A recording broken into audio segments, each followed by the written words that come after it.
solo, algunos dicen el duele está acostado, ¿no? El sitio donde está el hígado. O simplemente uno descubre y qué pasa con usted, sus conjuntivas están amarillentas. Sí, creo que en la mañana me levanto con mal aliento, tal vez es una enfermedad hepática.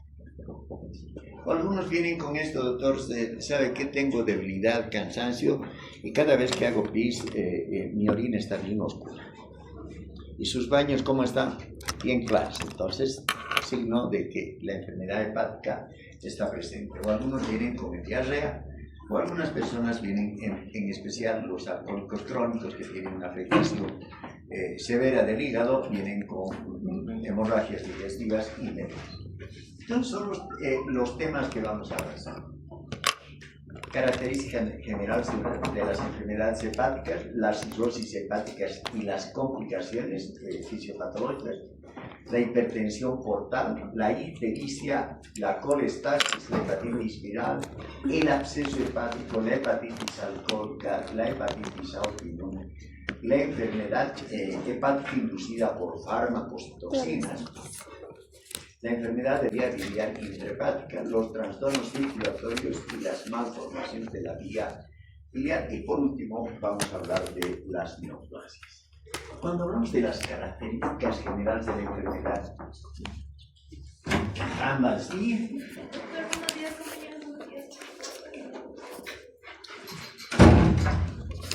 tenemos aquí a la esteatosis.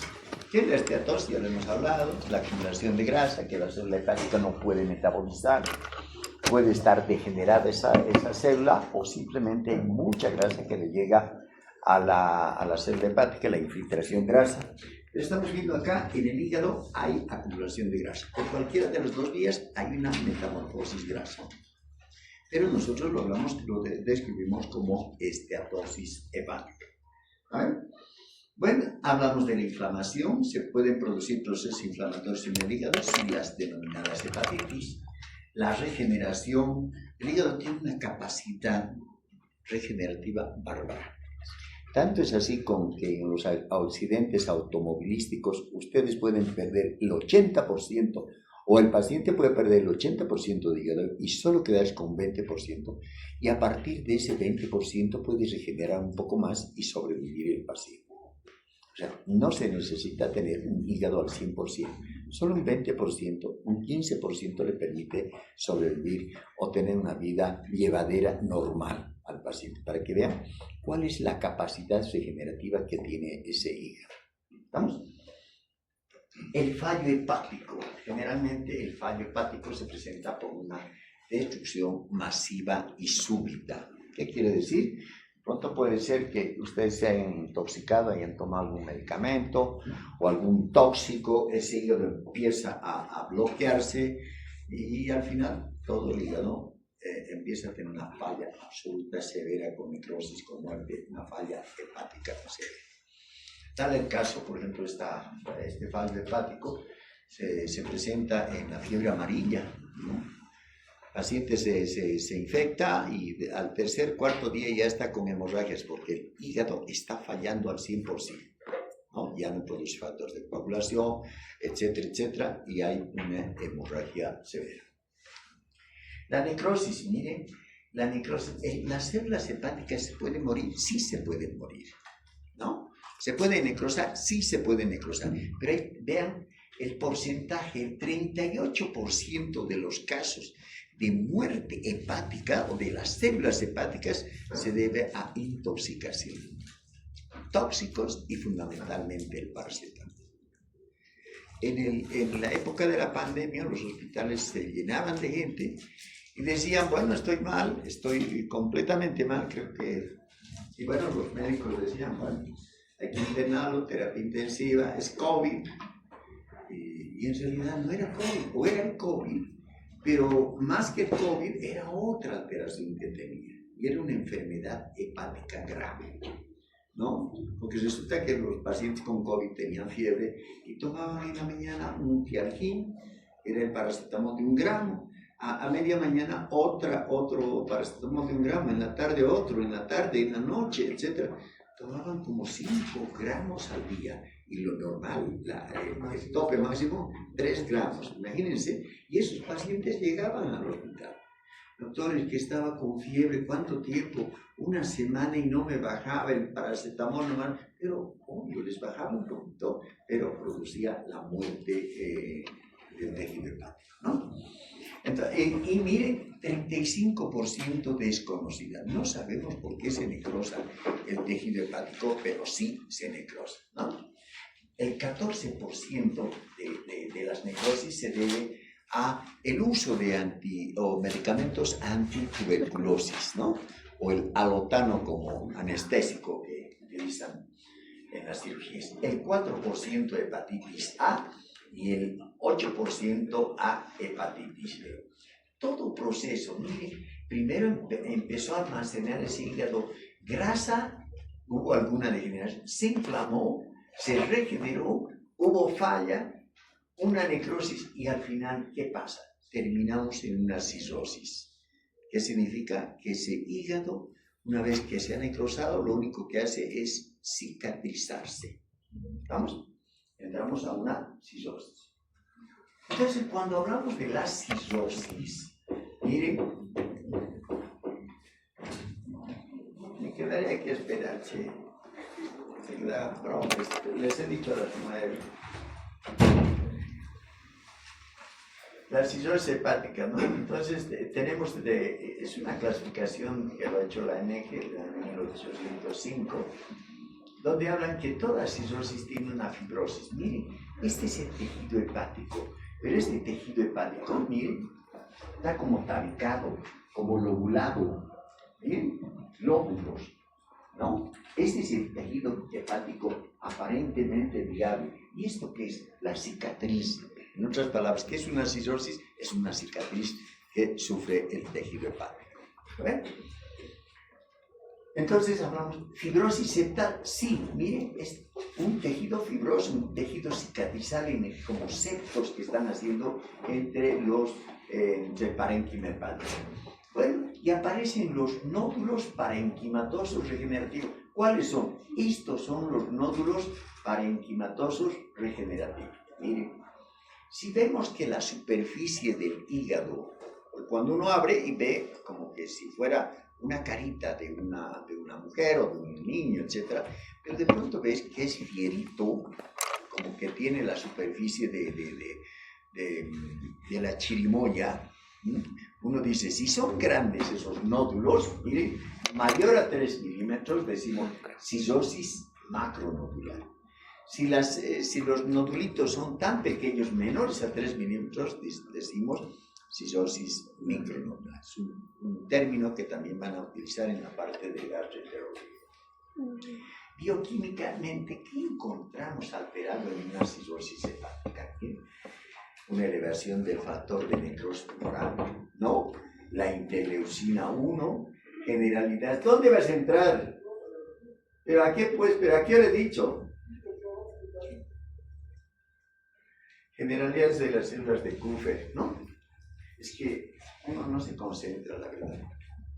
O entran o ya entran media hora.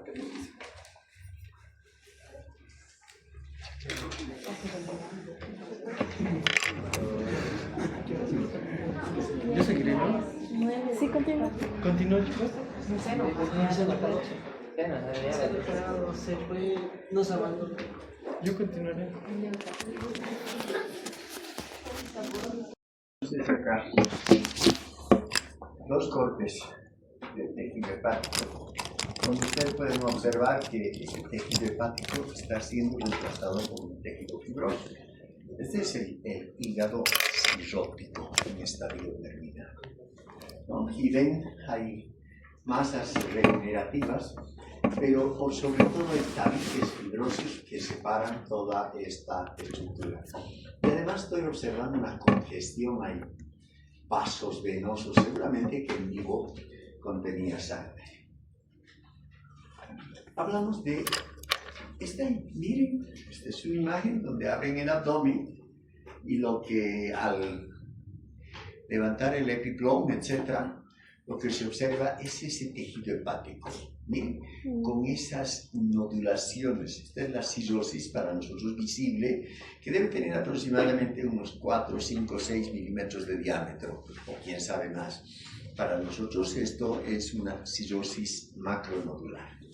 Acá también ven pues, otra imagen de un tejido hepático que también muestra la misma situación macronodular en la superficie. Entonces decimos, miren, el alcoholismo es uno de aquellos atribuidos, en especial en nuestro medio, del 60 al 70% de los casos de cirrosis que llegan a los hospitales son de origen alcohólico.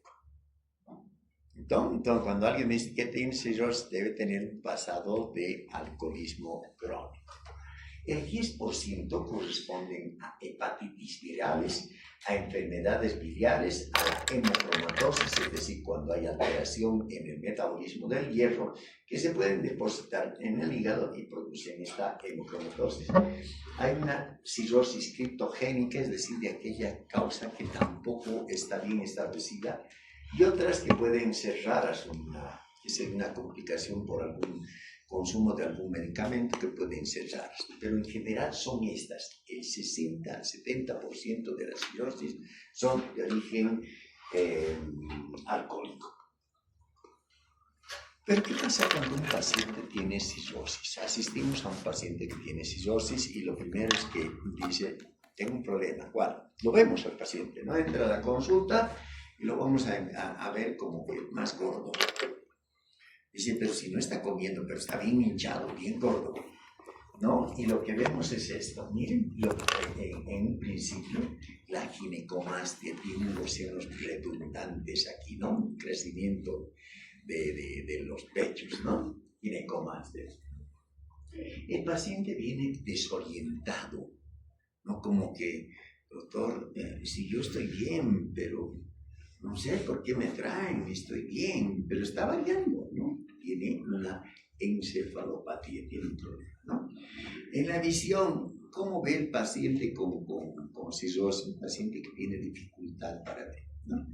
O no puedo ver, es medio borroso, hágame operar de la vista, estoy bien, el resto está bien, etc., ¿no?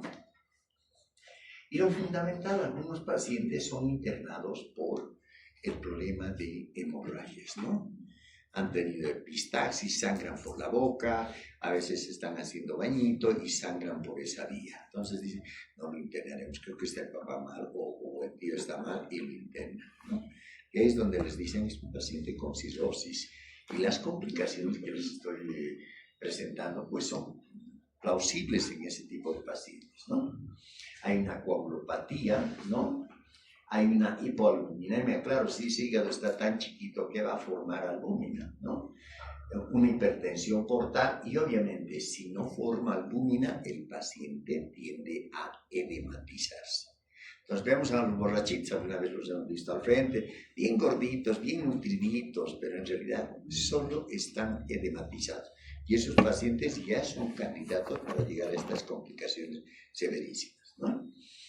Hay falla renal, hay falla pulmonar, un pulmón restrictivo, ¿no? No puede saturar. Aparecen las arañas vasculares, ¿no? Las telangiectasias vasculares en este tipo de pacientes. Y a nivel si es varón, el vello pubiano se vuelve ginecoide, ¿no? Hay atrofia testicular, etc. Pero, entonces ese paciente que tiene problema en el hígado puede desarrollar un aumento de la presión portal, que quiere decir de la circulación portal. Y cuando hablamos de la hipertensión portal, vamos a decir que las lesiones pueden ser prehepáticas, como trombosis de la porta o esplenomegalia, es decir, la sangre que viene del intestino, del aparato digestivo, tiene que pasar por la vena porta, ¿no? Pero también tiene que pasar por el bazo, tiene que pasar por esa vía. Entonces, ¿qué pasa cuando está alterada, bloqueada esta vía? Hablamos de una hipertensión prehepática, ¿no? Intrahepática, cuando hay cirrosis de la sangre no puede atravesar el mismo caudal, el mismo parénquima hepático, viene la cirrosis, ¿no? Es una cirrosis o una hipertensión intrahepática. En la posthepática, cuando la sangre ya ha atravesado el hígado, ahora tiene que salir en dirección de la vena cava superior o inferior. Pero no puede hacerlo porque puede que esté alteradas las venas, es decir, bloqueadas las venas suprahepáticas, ¿no? Miren, puede haber una insuficiencia cardíaca que esté bloqueando la circulación de las venas suprahepáticas, una obstrucción de la vena suprahepática o el denominado síndrome de Bull-Chiari, con obstrucción por trombos y coágulos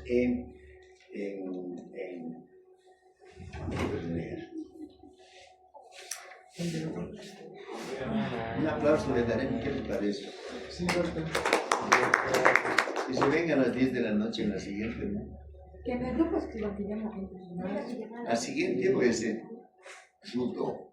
No me entran, yo entro, nadie más entre, por favor, nadie toque. Si la puerta está cerrada, es que ya no hay acceso. ¿Está bien?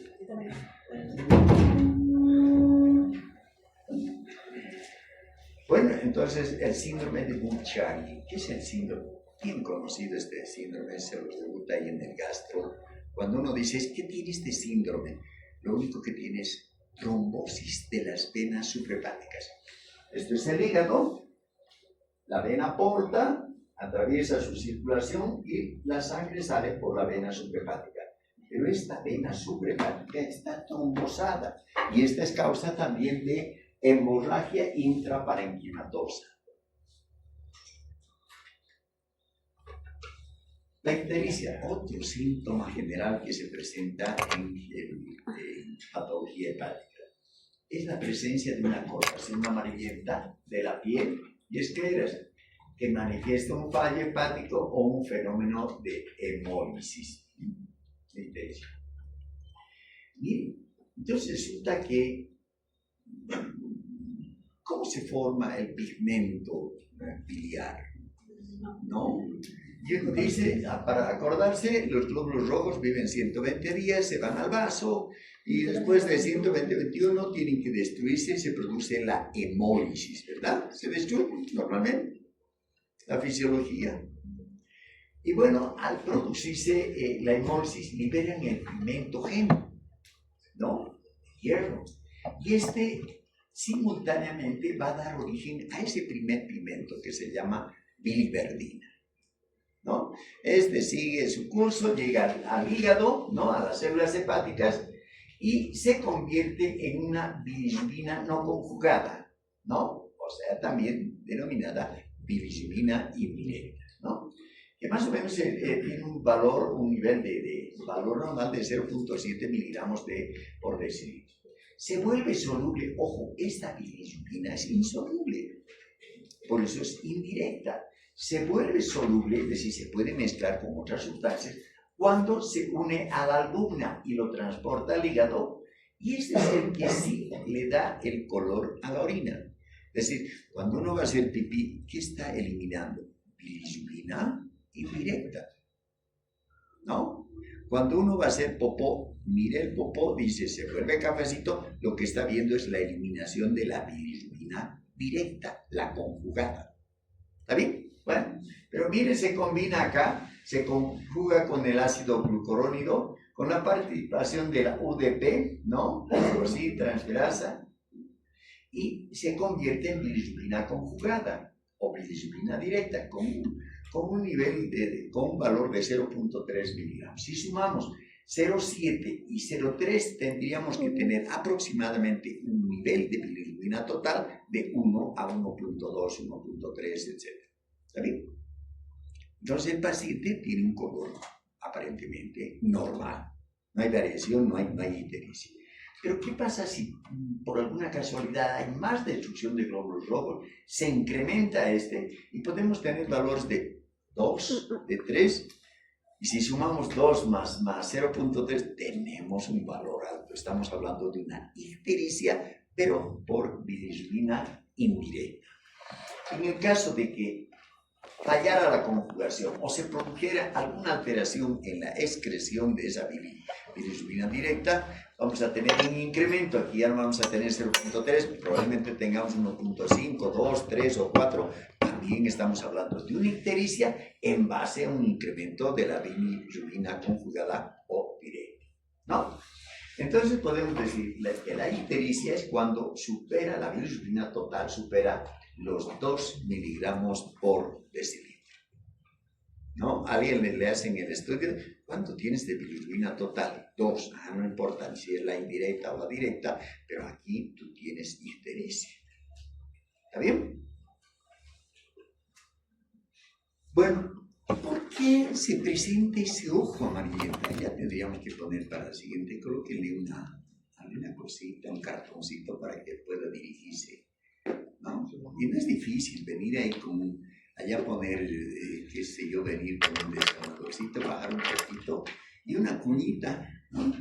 Como cuando vamos a comer un pollito y vemos que la mesita está chuequita, le ponemos un cartoncito y se acomoda, ¿eh? Las causas de la ictericia, miren, podemos tener una hiperbilirrubinemia no conjugada, la indirecta, una hiperbilirrubinemia conjugada, que son las dos grandes causas de ictericia, y se agrega un tercer grupo que se llama las hiperbilirubinemias hereditarias, donde claramente el problema no es obstructivo, sino más bien enzimático. Algo está pasando en las enzimas, en la conjugación de la bilirrubina indirecta con la albúmina, con la célula hepática. Entonces tenemos, miren, en la hiperbilirrubina no conjugada tenemos una producción excesiva, una hemorragia que puede deberse a hemorragias internas o hemólisis, una reducción de la captación hepática por fármacos, alteración de la conjugación, ictericia fisiológica del recién nacido. Los niños vienen con hiperbilirrubinemia no conjugada. Y la pregunta va, ¿por qué vendrán los niños a presentar, ni bien nacen, presentan una hiperbilirrubinemia no conjugada? A la semana y empiezan, ay, mi hijo, pero no lo ves a tu hijo, está de ojos amarillitos, ay, su pielcita está amarillita, sí, al principio lloraba bastante, hoy veo que su llanto es más débil. ¿Por qué creen? ¿Cuál será la causa, en este caso, de que en este grupo esté la ictericia del recién nacido?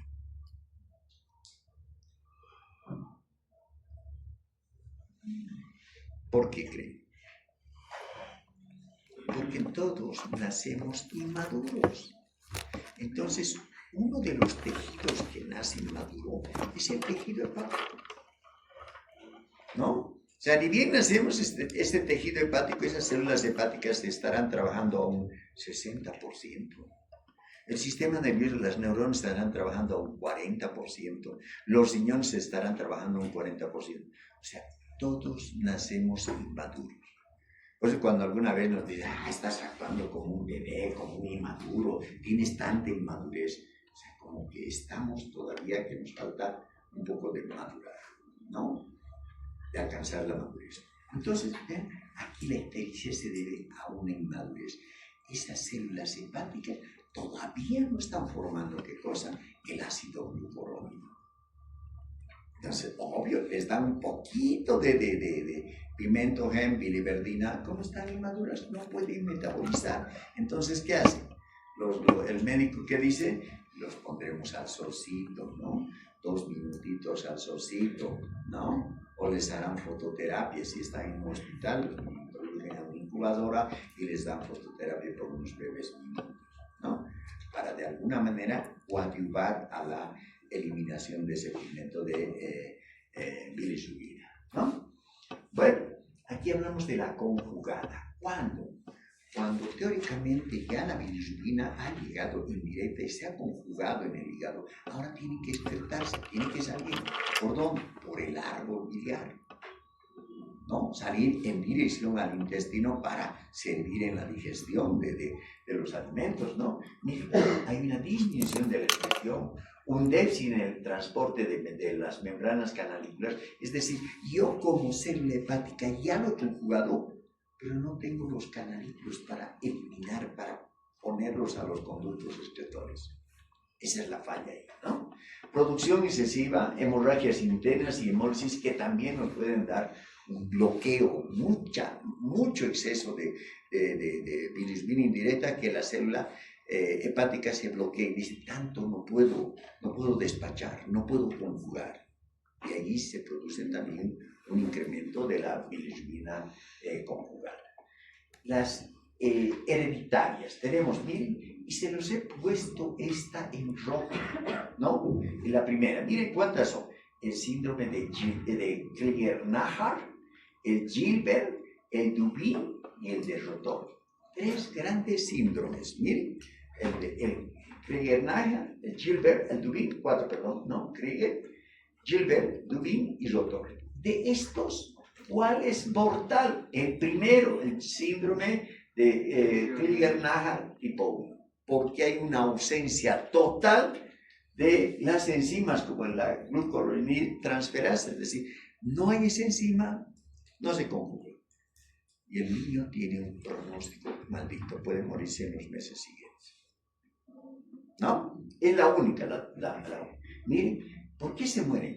Porque aparece, claro, si no tiene esta enzima, se acumula la bilirrubina indirecta. Y lamentablemente la bilirrubina indirecta, cuando se acumula, llega al cerebro y fundamentalmente empieza a acumularse, a depositarse en los núcleos lenticulares, etcétera, núcleos del cerebro. Y cuando se deposita ahí y alcanza un valor de 200 miligramos, pues el paciente está muerto. ¿Entonces? Luego tenemos el síndrome de Creuer-Najjar tipo 2, ausencia parcial, menos letal, el Gilbert, benigna leve, solo falta de la glucoronidación, el síndrome de Dubin-Johnson, benigna, con defectos de la excreción, el síndrome de Rotor, inadvertida, asintomática. Muchos pacientes caminan con estos síndromes, el de Dubin-Johnson o el de Rotor, ¿no? Muchos. Ay, uno ve, ay, ¿qué ha pasado? Tus ojitos están amarillos. Sí, no, estoy renegado ayer. No, es que he comido un poco, ¿no? Quién sabe, están pasando por estos estados, ¿no? Pero tener el Creuer-Najjar 1 es fatal. Bueno, entonces, como se acumula la bilis, ¿no? En nuestro organismo, también puede acumularse en las células hepáticas. Y cuando se acumulan en las células hepáticas, ¿no? Al interior de las células hepáticas, se acumulan en las vías de excreción, se llama colestasis. Estasis es detención. Entonces la bilis se está deteniendo en ese árbol biliar, ¿no? Colestasis. ¿Por qué se produce? Por una obstrucción de la vía biliar intra o extrahepática. Vean, aquí yo tengo una vía biliar. Miren, en esta vía biliar tengo pigmento biliar. O sea, teóricamente estas células hepáticas han producido la bilis, ¿no? Bilirrubina conjugada, ha venido la bilirrubina indirecta, la han conjugado y han empezado a eliminar. Pero miren, probablemente más abajo hay un stop, hay un bloqueo y ahora se están acumulando al interior de los ductos. Entonces yo digo esto, colestasis, ¿no? Pero quién sabe, más adelante puedan acumularse también al interior de las células hepáticas, como estamos observando acá. También se dice colestasis. Esas células hepáticas, como no pueden excretar, empiezan a retener el pigmento, a retener la bilis, etc., ¿no? Y bueno, miren, se pueden presentar en las enfermedades hereditarias como el Gilbert, en la hepatitis viral, por fármacos, la cistosis, los bloqueos del flujo biliar intra y extrahepático, que pueden presentar estas alteraciones. Y uno de los marcadores es tan importante para saber y describir qué está fallando acá, ¿no? Cuando un paciente viene y dice, y está medio histérico, que le hagan una ecografía de vía biliar, que le hagan función hepática, ¿no? El laboratorio de función hepática, ¿no? Y ustedes ya saben cuál es el AST y el ALT. ¿Saben qué son los marcadores? bien conocidos de la función hepática. Pero además van a pedir el marcador de la vía biliar, ¿no? El laboratorio de la vía biliar. ¿Y cuál es? La fosfatasa alcalina. Cuando ven que su fosfatasa alcalina está muy alta, uno dice, no, debe haber un cálculo que está bloqueando a nivel del colédoco.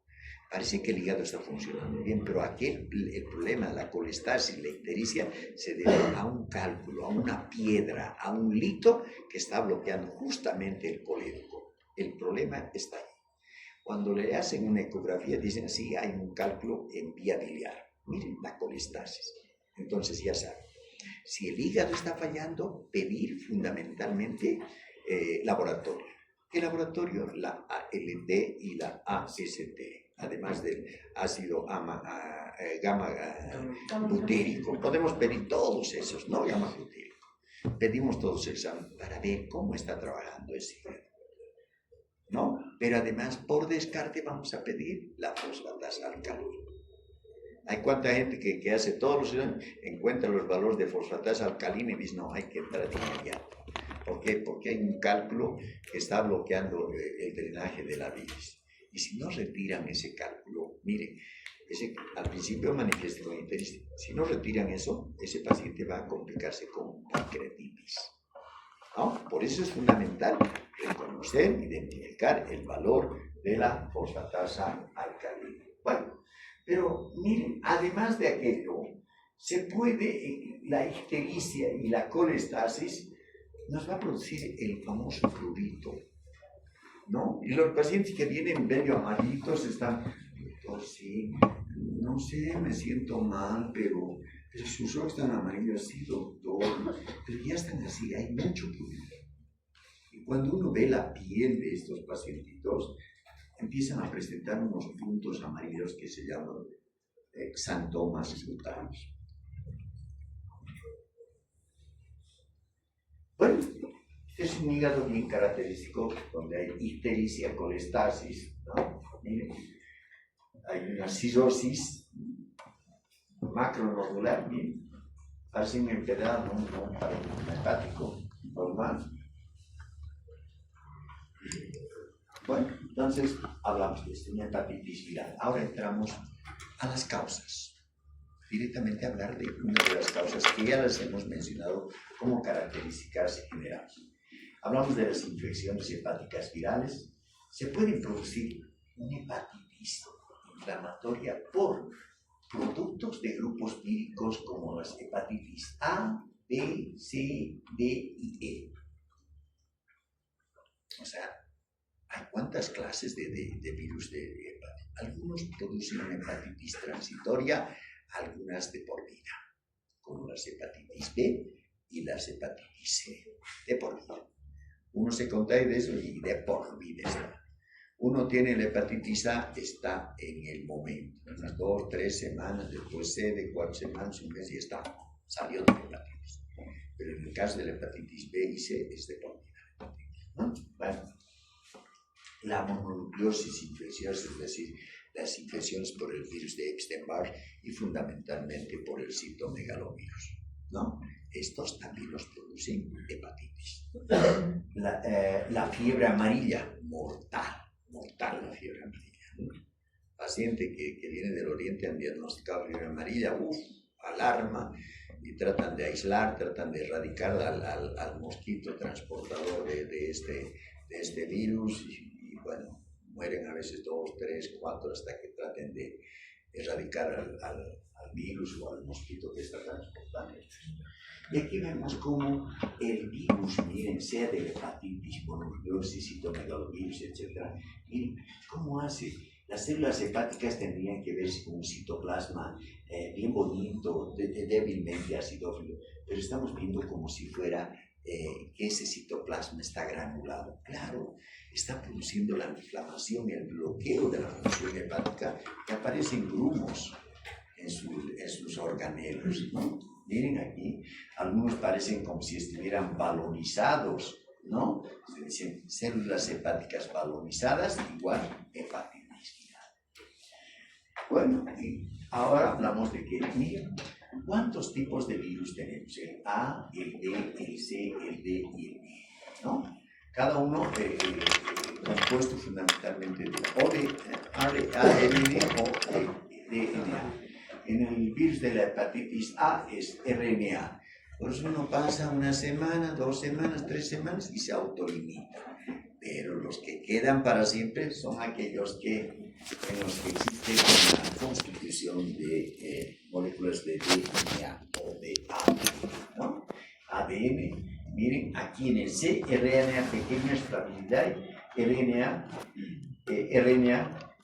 pero en el caso de la hepatitis B, no solamente puede quedar ahí, sino es el que desarrolla los famosos cánceres hepáticos, porque el virus es latente de DNA. Este otro puede quedarnos con una hepatitis, cirrosis, etc. a la larga, pero no prolifera en el caso del virus del DNA en la hepatitis B, ¿no?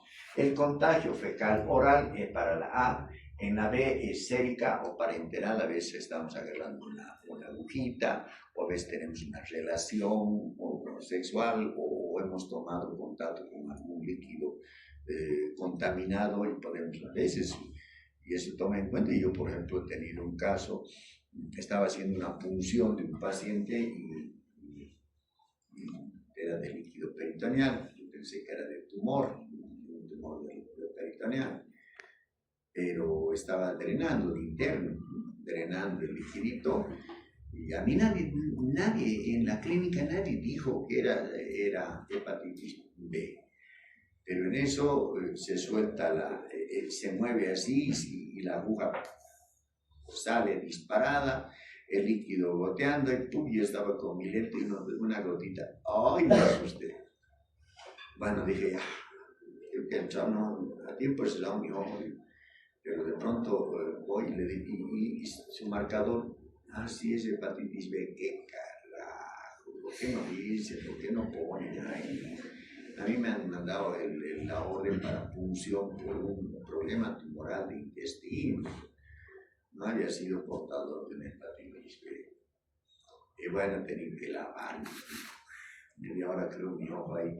Sé que no ha entrado, pero es el miedo, ¿no?, de contagiar, ¿no? Y bueno, me iba a hacer después serología, pero antes vacuna, y claro, tratar de prevenir. Una vez que entra la hepatitis B, no sale nada. Bueno, cerca, ¿no? Y miren, esta otra es cerca también parenteral, en drogadictos, hemodiálisis, a través de las inoculaciones, ¿no? Vía hematógena y sexual, el RNA, endémica en África, Oriente Medio, Italia, hídrica fecal, la E, fecal oral endémica en Asia, etcétera, etcétera. O sea, en estas otras creo que es falta de limpieza, higiene, ¿no? Pero en estas otras, lamentablemente, uno no sabe con qué pareja va a estar, ni en qué momento nosotros que estamos a riesgo. Hay colegas que aquí, hay algún colega que, pues, cuando yo estaba en la dirección, así como ustedes estaban en el hospital satélite, y pues lamentablemente entró una cesárea, el médico agarró que la placenta salpicó, pum, le llegó al ojo y era 0 positivo, VIH positivo. Pues que puede ser 20 años, 15 años. Mortal. A tener cuidado con las secreciones, ¿no? Siempre pónganse traten de no hacerse los capísimos para manipular las secreciones, etc. Bueno, pero vean acá, ahora, ¿qué van a desarrollar? Miren, es benigna, esta sí produce una necrosis hepatocelular, la cirrosis, ¿no? En el caso de la hepatitis C, es benigna, a menos de que exista una coinfección o sobreinfección de una C, es benigna. Esta otra también suele ser benigna. Miren, la incubación de 15 a 30 días, ahí alguien dice, ¿qué tiene? Ay, no, ya estaba hace una semana medio mal y ahora está sus ojitos amarillos. En la escuelita están tomando los helados, comen, y entre chiquitos, a ver, invítame, y estamos lamiendo y estamos transportando al virus de la hepatitis A, ¿no? Bueno, miren, la ampliación, etcétera. vamos a irnos a...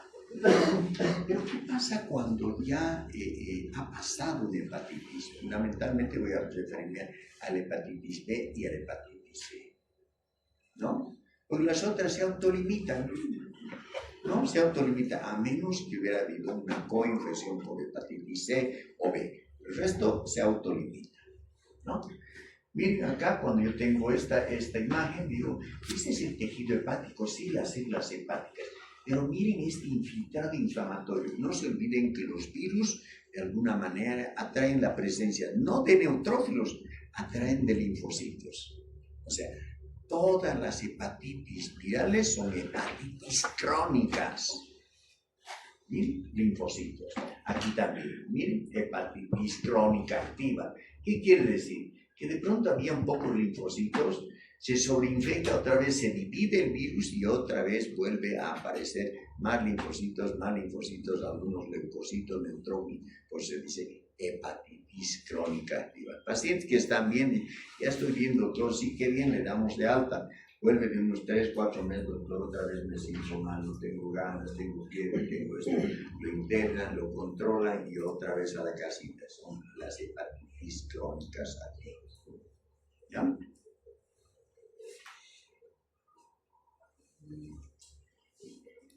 Miren, ahora la cronificación de la hepatitis viral. Miren, podemos tener un portador sano con escasa sintomatología inespecífica, ¿no? Un sintomático agudo de la hepatitis viral aguda.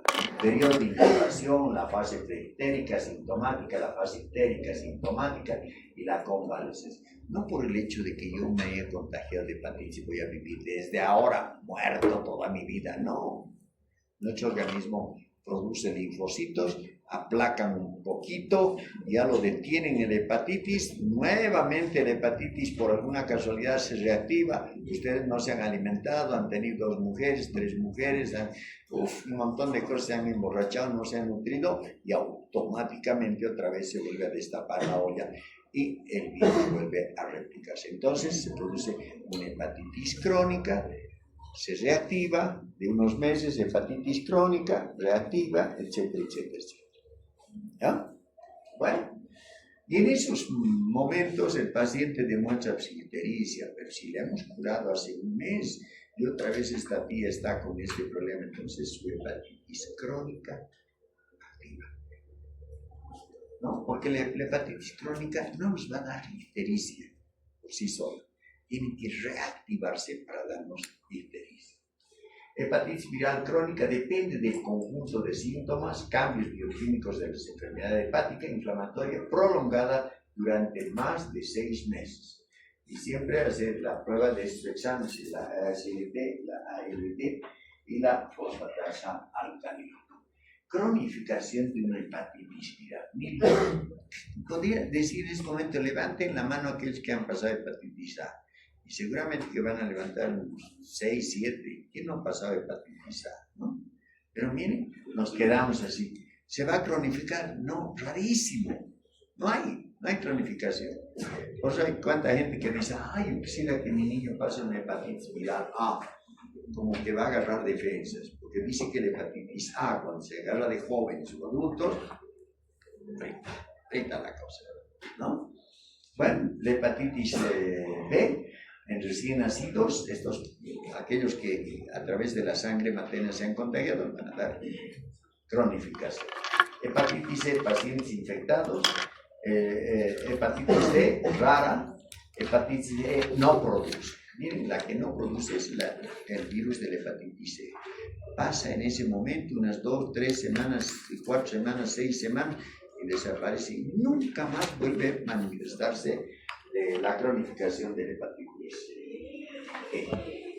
Otras causas de hepatitis.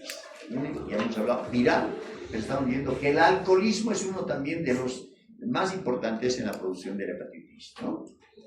Autoinmunitaria, la enfermedad de Wilson, el déficit de la alfa-1 antitensina. Están ustedes observando este hígado, ¿no?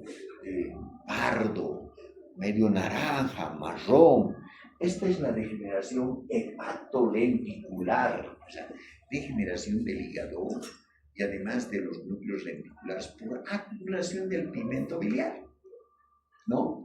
Pero ojo, se llama enfermedad de Wilson. ¿Qué pasa acá? Hay un déficit de una enzima, de una proteína que se llama ceruloplasmina. Entonces el pigmento biliar tiene que pegarse también a la ceruloplasmina para ser transportada. Todos tenemos. Pero lamentablemente, como falta esta ceruloplasmina, el pigmento biliar se une al cobre y por eso el hígado adquiere este color marrón cobrizo. ¿Listo? Degeneración hepatolenticular igual enfermedad de Wilson. Déficit de la ceruloplasmina, una sustancia que transporta y como falta, la bilirrubina, el pigmento biliar, se une al pigmento, en este caso, ¿no? que le da el color bronce, ¿no? ¿Vale? Luego el déficit de la alfa-1-antitipsina. Luego hablamos de otras enfermedades que se pueden presentar, los abscesos hepáticos. Doctor, ¿y puede dar también ictericia? Sí, también puede manifestarse a través de la ictericia, ¿no? Se presentan por enfermedades como la ameliasis, ¿no? La tenia equinococcus, los protozoarios, los helmintos. Ven, aquí tengo un absceso ameliar. Miren, aquí está. Es una zona, este es el tejido hepático, miren. Toda esta zona tiene un material, una zona radiotranslúcida, ¿no? Porque está acumulando un material, que es un absceso, ¿no? Estos, aquí también ven, hay otros también, un quiste hidatídico, miren, aquí hay un quiste hidatídico, o en este caso una colangitis, miren, un absceso a nivel de la vía biliar, ¿no? Estas infecciones pueden llegar por vía porta, por vía intestinal, por vía arterial, por vía biliar ascendente, invasión directa al hígado o heridas penetrantes que pueden producir este absceso. Generalmente en nuestro medio los abscesos es por vía biliar ascendente, ¿no? O vía biliar porta. Cuando alguien dice, ¿qué le han encontrado? Le han encontrado un absceso mediano a chancho. No se alimenta bien, no ha comido cualquier cosa, y por la vía porta ha subido y ha hecho el absceso ameliano. Bueno, la hepatitis alcohólica, ¿no? Hepatitis. Miren, generalmente el que domina es el sexo masculino, una relación de 7 a 2. O sea, hay más bebedores que mujeres, ¿no? Jóvenes menores a 16 años de edad, y el abuso o la dependencia del alcohol. Justo cuando uno está saliendo pre-promo y no faltan los amigos, probaremos, y uno está en la picardía, ¿no? Y empieza, algunos de ellos se quedan como alcohólicos, ¿no? ¿Qué pasa en la mujer? Aquí la vemos ahí sola, ¿no? Esperando al gil que nunca llegó, pero ya con su copita, ¿no? En el sexo femenino, las mujeres jóvenes y en la perimenopausia, ¿no? Cerca de la perimenopausia, como que ya el marido no las degusta, entonces como que se sienten solas y empiezan a dedicarse al trago, ¿no? Más problemas en esa vía. Además, la perimenopausia en las mujeres les trae mucha ansiedad, ¿no? El hecho de que su estrógeno está fallando ya les trae mucha ansiedad, no pueden dormir, depresión, etcétera, etcétera. Algunas se dedican al trago. Van a ver en las fiestas, ¿no? 40, 45, chupan más que el marido, ¿no? El marido lo están llevando duros, pero las otras siguen, ¿no? Los marcadores serológicos o virales son negros. Y las mujeres jóvenes, las mujeres de un carácter muy lábil, ¿no? Ay, no me ha llamado, que debe estar con la otra, le he visto con la otra. Se dedican al trago, ¿no? Muy bien, ay, lo he encontrado, me ha prometido matrimonio. Trago, no la respuesta. Miren acá, resulta que el alcohol empieza con estos 3 cuadros. Miren, primero una esteatosis, ¿no? La triada clásica de la hepatitis alcohólica. 1, 2 y 3, la triada. ¿Cuál es la triada? La hepatitis. Miren, aquí hay esteatosis. ¿Qué significa?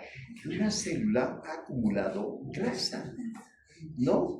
Llega un momento en como la pipoca, de tanto acumular grasa, revienta la célula y sale ese material graso al tejido intersticial y produce la inflamación. Por eso primero, esteatosis y hepatitis, o hepatitis y luego esteatosis, casi van juntos, ¿no? Miren acá, y al final, ¿qué tenemos?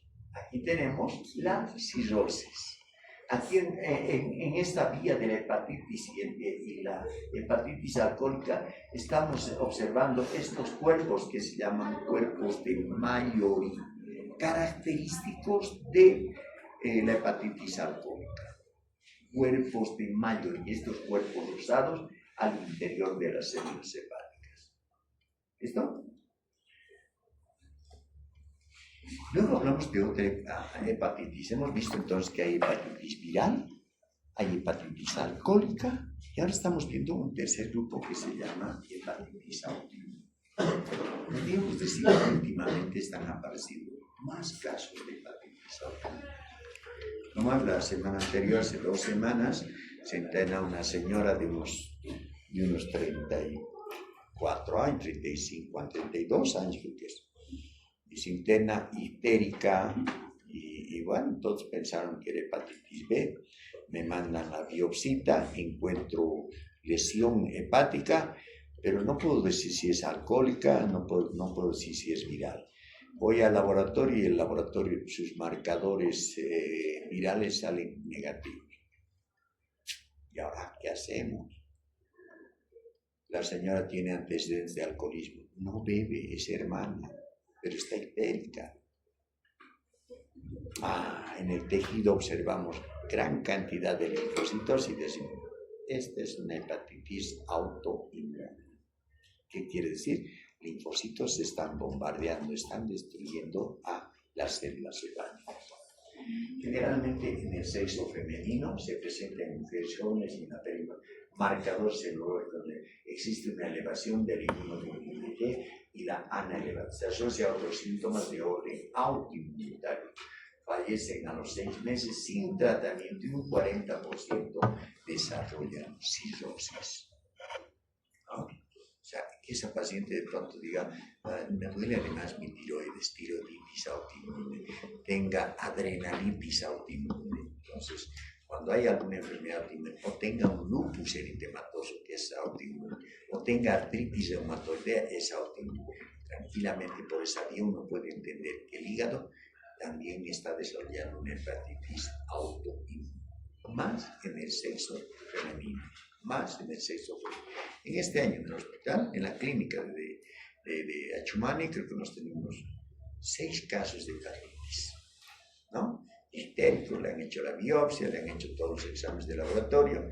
Uno de ellos se ha confirmado que era hepatitis B y el resto era autoinmune, 5 hepatitis autoinmune. Hace 2 semanas en el hospital obrero, hepatitis autoinmune.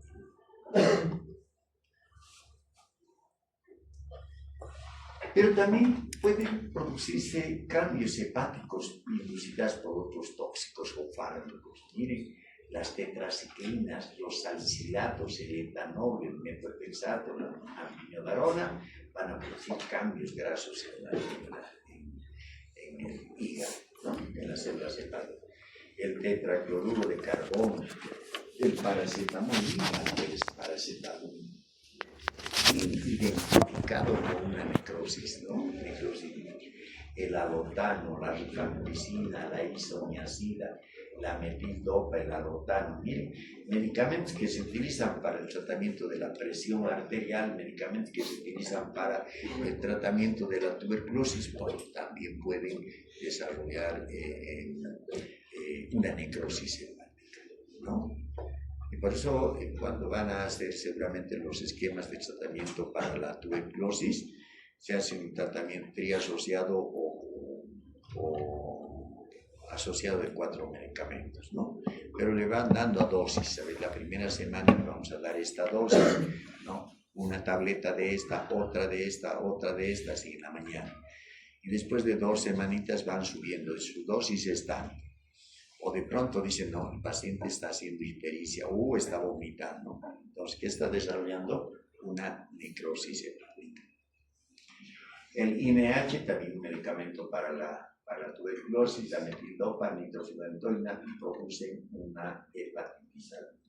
El etanol, metotrexato, amiodarona, fibrosis, las sulfonamidas, el cotrimoxazol, que tiene elementos que tiene químicos de las sulfas, puede producir granulomas a nivel del hepático. Los esteroides anabolizantes, los anticonceptivos orales, la eritromicina nos va a retener bilis a nivel hepático, nos va a producir colestasis, ¿no? O sea, ¿cuánta gente que está tomando anticonceptivos orales? ¿Cuánto tiempo ya lleva? Es que me cuido, es que usted sabe, yo ya tengo 3 hijos, tengo que cuidarme. ¿Y cómo te cuidas? Tomo anticonceptivos. ¿Por cuánto tiempo? Yo 3 años estoy tomando.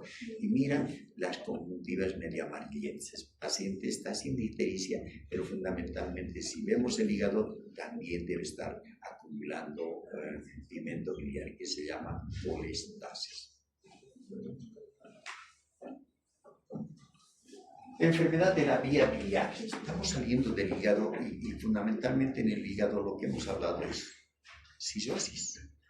hepatitis viral, hepatitis alcohólica y la hepatitis autoinmunitaria, ¿no? Y hemos hablado también de otras sustancias que pueden producir lesiones primarias en el tejido hepático, medicamentos, etcétera, tóxicos, etcétera, anticonceptivos orales, que pueden producir cualquier grado de inflamación, colestasis, etcétera. ¿Bien? Ahora vamos a hablar exclusivamente de la vía biliar, ¿no? De esa vía biliar. Y ahora, miren, resulta que la vía biliar también nos puede llevar a producir una cirrosis biliar. No le entiendo, doctor, si cirrosis era un término para decir cuando ese tejido hepático está siendo sustituido por tejido cicatrizal. Sí. Pero esa cicatriz puede nacer de alrededor de ese conducto biliar. Esas cicatrices, esos septos pueden nacer de alrededor de ese conducto biliar, que se llama cirrosis biliar primaria. Pero también puede presentarse la cirrosis biliar secundaria o la colangitis esclerosante primaria. O sea, puede destruirnos ese parénquima hepático solo por el hecho de que no se puede eliminar bien el pigmento biliar o la secreción biliar. Vamos a hablar de la cirrosis biliar primaria. Miren, la patogenia de la cirrosis biliar. Miren, este es un tejido hepático, pero con cicatrices enormes. Miren, aquí hay cicatrices. O sea, no es un tejido hepático.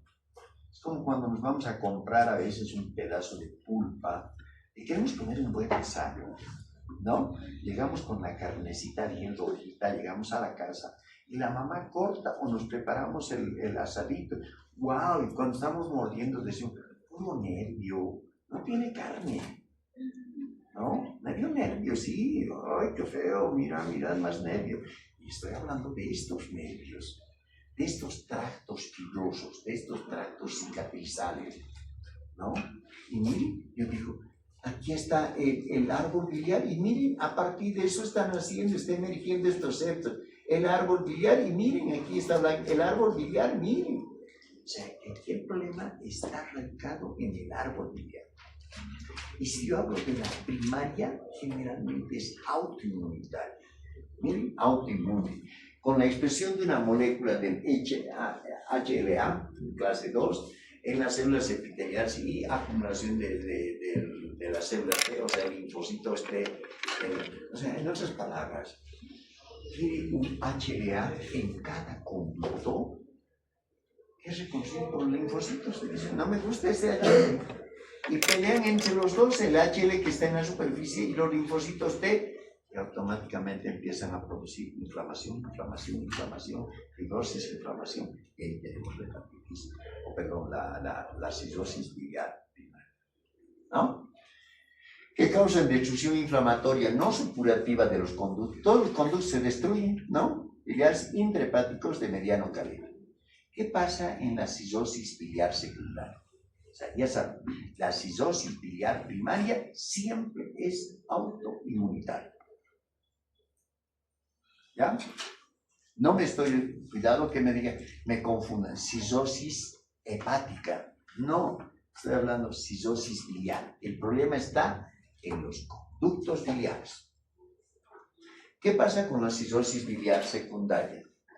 Puede presentarse esta cistosis biliar secundaria en el niño o en el adulto. A ver, empecemos en el niño. Dice, por atresia biliar, claro, se van a producir estos septos cuando el niño no haya venido al mundo sin tractos biliares, sin conductos, sin puertas de excreción. Hay atresia de vía biliar. O tengo una fibrosis quística, que lo hemos hablado en enfermedades congénitas, donde hay este cuadro. O un quiste coledociano, ¿no? O sea, coledo casi al final, cuando ya han salido todas las vías, y ahí se hace un quiste, ahí se repleta la bilis, inflama todo y se produce una cistosis biliar secundaria, ¿no? El síndrome de escasos conductos biliares intrahepáticos o síndrome de Alejilie, ¿no? ¿Qué tiene el paciente? Un síndrome de Alejilie. Entonces tiene una cistosis biliar secundaria. Si los ojitos los ve amarillos, sí. Pero si usted me dice síndrome de Alejilie, es que no tiene conductos, nació así con poquitos conductos excretores. ¿Ya? ¿Qué pasa en el adulto? ¿Por qué se produce la cistosis biliar en el adulto? Miren, por cálculos en el ducto principal. O sea, de niño estaba bien, y de pronto se me formaron cálculos y bloquean el conducto principal. Y claro, al bloquear esto, el resto de tejido empieza a cicatrizarse, porque ahí está obstruyendo, está inflamando ese cálculo, ¿no? Neoplasias del árbol biliar, tumores que se han originado en ese árbol biliar, neoplasias del árbol biliar, estenosis secundaria, procedimientos quirúrgicos previos. Un accidente de pronto de tejido hepático, ha salido una parte del tejido hepático, se ha cicatrizado, ha bloqueado los conductos y se produce la cistosis biliar secundaria. Bueno, pero estas son salvables, se pueden tratar. En cambio, esta otra es bien difícil, ¿no? Solo le damos inmunosupresores, tratar de bloquear a los linfocitos T, pero el cuadro cada vez se hace más grave.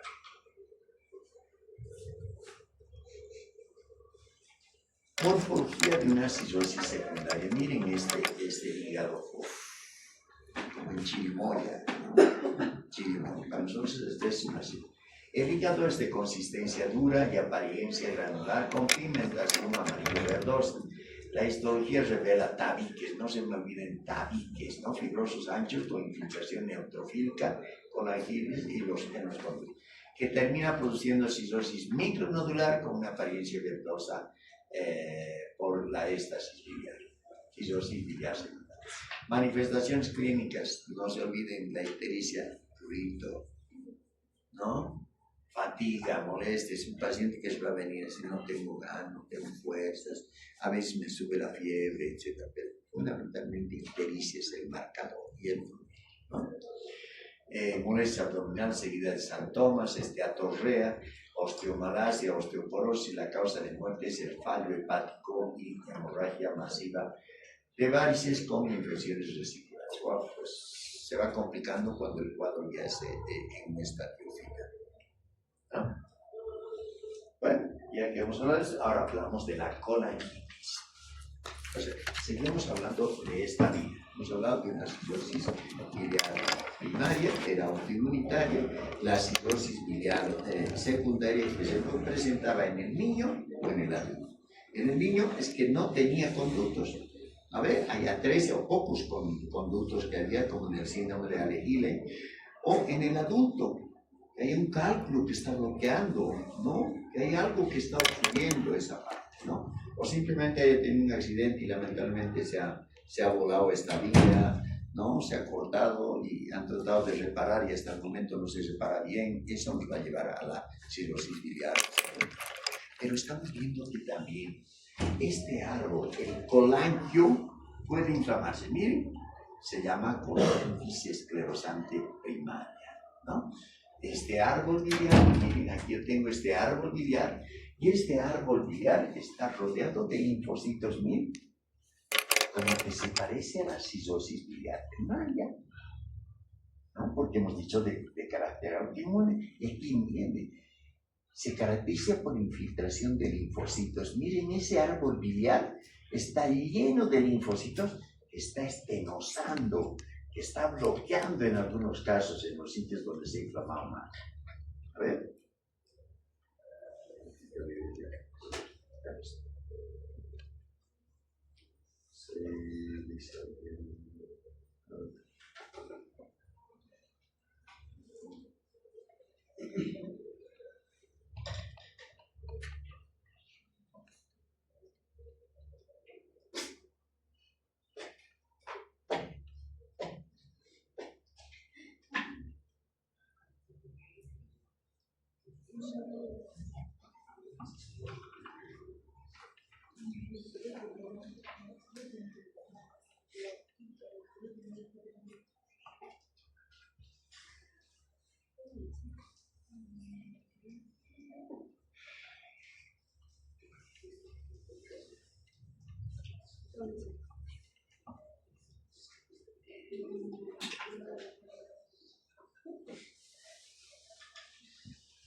Están produciendo la enfermedad, ¿no? Están inflamando el colágeno, ¿no?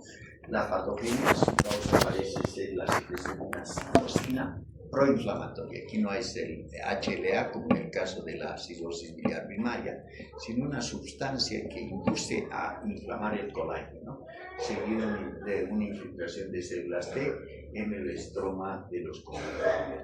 Las tres están produciendo cirrosis biliar.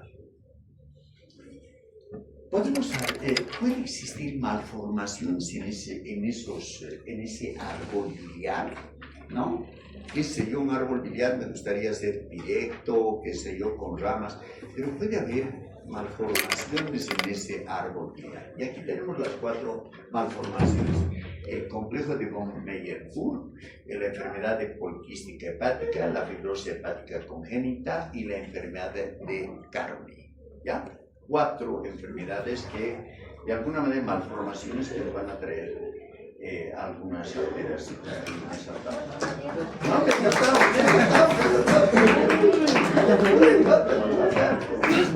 No, poco es, Siga, doctor, siga. Me voy a desinspirar, ya no me Este complejo de von Meyer aparecen microamartomas, pero sin contenido pigmentario, ¿no? El resto del árbol biliar aparentemente está normal. La enfermedad poliquística hepática, miren, este es el tejido hepático. Aquí tengo al tejido hepático, pero aparecen quistecitos, ¿no? Quistes en el trayecto biliar, múltiples y difusos. Ocasionalmente 1 o 2, pero frecuente más en mujeres de 4 ¿no? La enfermedad poliquística hepática. ¿Está bien? La otra es la fibrosis congénita hepática. Nace bandas anchas de colágeno que llevan a la cirrosis hepática congénita. La vía biliar está alterada, pero de vía congénita. No hay ningún proceso inflamatorio. Aparecen bandas que al final terminan haciendo una cirrosis hepática congénita. Y por último tenemos a la enfermedad de Caroli. Miren la enfermedad de Caroli. Se observa una dilatación segmentaria de los conductos biliares mayores intrahepáticos son con contenido de bilisdens asociada a fibrosis hepática congénita. Nosotros hemos tenido hace 2 años justamente de una persona conocida este cuadro, ¿no? Entran para operarla, que tenía calculitos, que tenía mucha ictericia, entran a operarla por la vía endoscópica, sí, por la vía endoscópica entran, y para hacer la colcistectomía, sacan la vesícula, pero lamentablemente al tiempo de sacar la vesícula han encontrado unos conductos tan dilatados que se parecían, el médico dijo, el cirujano dijo en la junta médica, se parecían a la pared, se parecía, tenía la consistencia del doble de la capita de la telita del huevo, ¿se dan cuenta? ¡Wow! Entonces arrancaron y la paciente estuvo como 6, 8 meses en el hospital. Tuvieron que ponerles unos ductos, etc. Y claro, mandaron la vesícula. En la vesícula vemos una pared tan delgada que tuvimos que diagnosticar una enfermedad de cardio. La paciente dijo, pues, nunca debía operar, y claro, no debían tocar ese caso. La ecografía confirmó que había cálculos y entraron para hacer la colcistectomía vía laparoscópica. Ustedes saben muy bien que a veces sus pincitas agarran, jalaron y eso, desgarraron y dijeron se ha cortado, abrieron la pancita, trataron de reparar, pero ya era tarde porque ya estaba desgarrado esa vía biliar tan dilatada, ¿no? Y bueno, la paciente está así, se le ha puesto algunas cosas, se hace bypass, ¿no? Entonces se agarra el yeyuno y lo pegan ahí, le hacen un huequito al yeyuno y lo pegan a ese lecho hepático, así, como que la bilis sale por esa vía. Terrible, ¿no? Pobrecita, está así la paciente. Así. Bueno, puede haber trastornos circulatorios. Hemos dejado el parénquima hepático para recordarnos la hepatitis viral, hepatitis alcohólica, la hepatitis autoinmune. Hemos hablado que algunos medicamentos pueden producir lesiones de cualquier tipo. Está bien, perfecto. Luego hemos hablado de qué pasa con la vía biliar. Y cuando hemos hablado de la vía biliar, hemos hablado de la cistosis biliar, primaria, secundaria. Y hemos dicho también que pueden aparecer en esas vías biliares malformaciones. ¿No? Malformaciones. Bueno, ya como hay eso.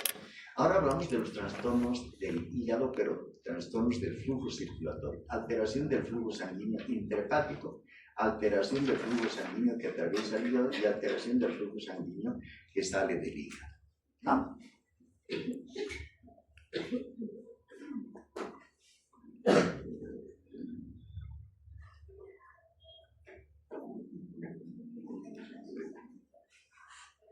Entonces, alteración del flujo intrahepático, cuando está fallando el flujo dentro del hígado, debido a una compresión, obstrucción, trombosis de la arteria hepática, alteración del flujo que atraviesa el hígado, congestión pasiva crónica del hígado, etc.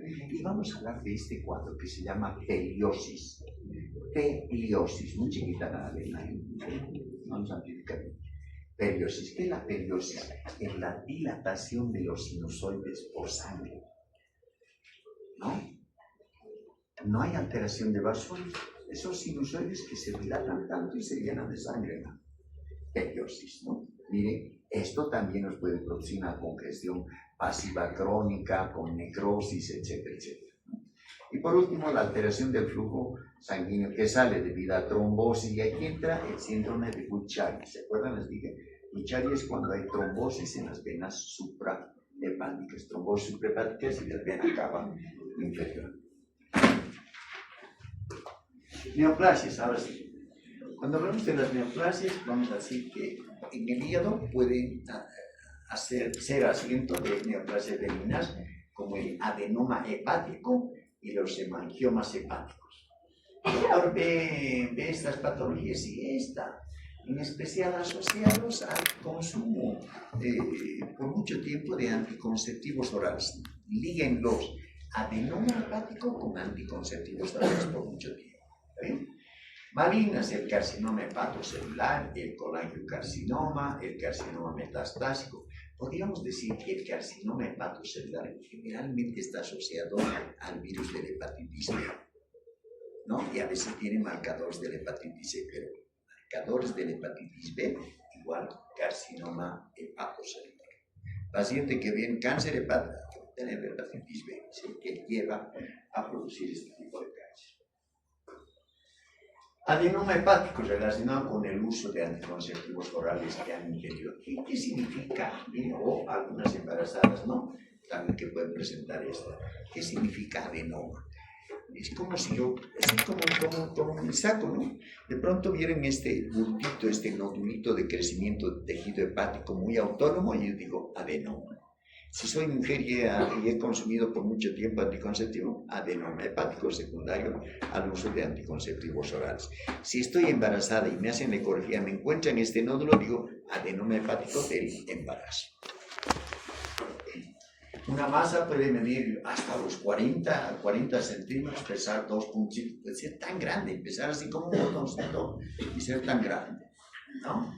Histológicamente con una proliferación de hepatocitos grandes con aspecto eosinófilo, con una arquitectura lobullar altera. Clínicamente, las que sangran abundantemente, pero también pueden reabsorberse solo descontinuando la ingesta de anticonceptivos. El paciente que tiene un adenoma le dicen, no, 0 anticonceptivos, y bueno, le hacen nuevamente una ecografía a los 6, 7, 8 meses y ya ha desaparecido el adenoma. Pueden reabsorberse, ¿no? Luego tenemos dentro de estos veninos los hemangiomas hepáticos, que son rarísimos, amartomas mesenquimatosos hepáticos, son alteraciones más de formación, ¿no? En cambio, miren el carcinoma hepatocelular, relacionado con el virus de la hepatitis B en África, en Asia del Sur, además del Japón. En nuestro medio la hepatitis B, en nuestro medio la hepatitis B. Cuando veo a un paciente que tiene cáncer hepatocelular, hepatitis B, seguro que ha de vivir desde hace unos 15, 20 años con hepatitis B, ahora ha desarrollado ya un cáncer.